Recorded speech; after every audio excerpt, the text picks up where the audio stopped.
I think Kings of the North are... You know, Monica, can you stop, like, spouting what my life is? Of not knowing Because, like, Zelda's really bad, but she has these strangely good tools. I just play this game. Yeah.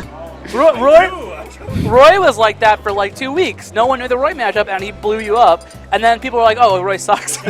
Don't air dodge down throw. All right, we're good to go. Yeah, all right. I just beat Roy. All right, so looks like we're getting into this, are we? DarkJ and ATATA. All right, now I know I've seen DarkJ at tournaments before, and ATATA obviously one of the favorites to make it out of pools. I think he's the 1 seed.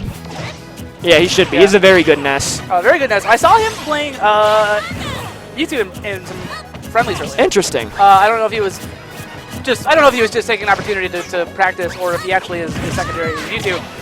I mean, Ness does have some bad matchups, so he might be trying to round that out. But he is Ness here against Pit, which I feel like is probably, you know, perfectly fine for Ness.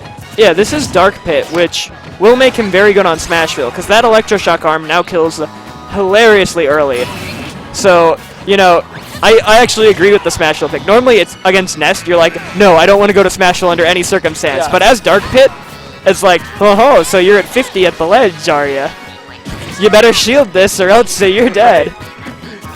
And then, like, you get him so conditioned to shield, you can just run up, grab F throw, but Nest back throw is still a factor.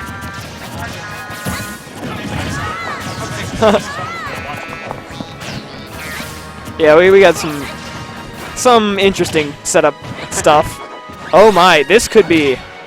Okay, no, he gets knocked back on stage, but that's still good damage. You know, I'm wondering how comfortable DarkJ is with this matchup. Those side Bs are so greedy. I wouldn't even say greedy, they're just kind of reckless. And, I mean, he doesn't seem comfortable here. Yeah. I mean, Ness is a matchup where you kind of have to know it or you're going to get run over. Yeah. Oh my, he doesn't have many jumps. And, yeah, that's... Whoa! Alright then. Yeah, Very clean two-stock there. Very comfortable. Yeah, I mean, even if the stage is good for your character too, like, against a more experienced player, you might want to try to make both of yourselves uncomfortable instead of both of you comfortable. Because a comfortable and experienced player is very hard to take down. Yes, yes. So yeah, I wonder if he'll switch. Probably it'd stay Dark Pit. Oh, he's going back to Smashville. This is not what I would do. Yeah, sometimes you got a game plan and you're going to try your best. I don't think it's going to work out, though. Yeah, this is rough.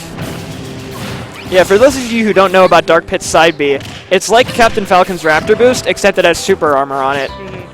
So it's also a very good recovery tool. Like, I'd put the Pit's recoveries as some of the best in the game, even though their up B is very bad. Like, if you are really deep, the up B is good for a lot of distance. It's easy to edge guard, but if your opponent's ready to edge guard, that side B is incredibly difficult to challenge. Plus you have 3 jumps, so you can kind of get into side B range. So yeah, gimping the Pits in Dark Pit, pretty difficult unless you can like catch them without jumps, in which case you can just put on like 80%. Right. Because that up B is really bad. Yeah. It's like Rose's, but it goes straight. Right. It does seem like DarkJ doesn't have much of a game plan here besides hoping that his Electroshock arm will hit Ness. Look for the opening. Oh, that wasn't the opening. And ATATA knows it. Like, from the start of the first game, it was like Electroshock arm. So, I mean, yeah, as Dark Pit, shield. that's the omnipresent threat. Like, he's at kill percent right now. Yeah. So, yeah, watch out. You don't want to ruin that. Like, you want it to be a legitimate threat and not snap that. Oh, yeah. He wanted to snap, and he just didn't.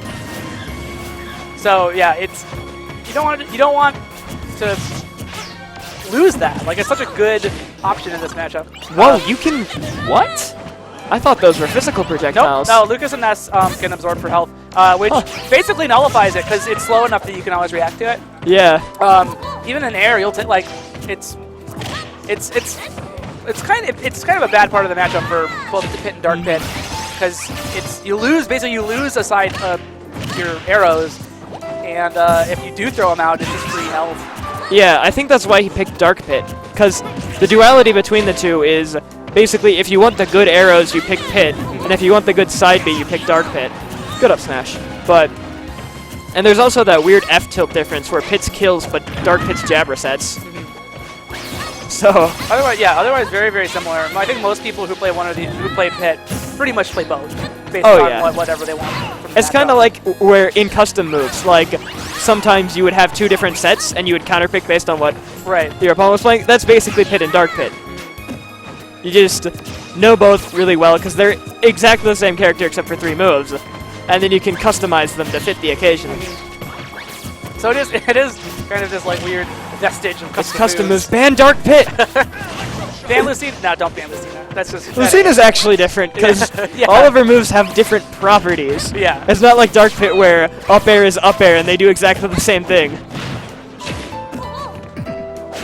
Oh, that's greedy. Very greedy. Yeah, at like 40, I don't know. Like I don't know. I don't even know if it would have killed. Yeah. I mean, he fully lost charged that maybe. Arm so bad. I mean, it might kill now. Like, that move is ridiculous. Yeah. And he's got a bunch of rage, too.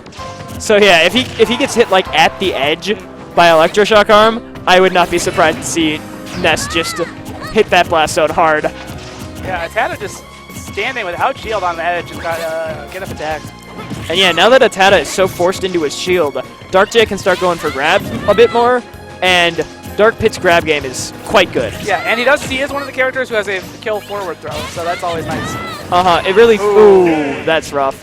Honestly, I I'm think... not sure what he was looking for with that. The Guardian reflectors, Overcharge, yeah. it can kind of, it'll block moves, and it has a win box on it. So if Ness decided to do, like, ledge hop forward air, Yeah. he'd kind of, like, not get any damage and get pushed back off, and then he wouldn't have his double jump. Right. So then you'd have Ness off stage with hooded jump. It was a really risky, hard read that obviously didn't pay off, but I can see what he was going for there. And also, I don't think he was being reckless enough off stage.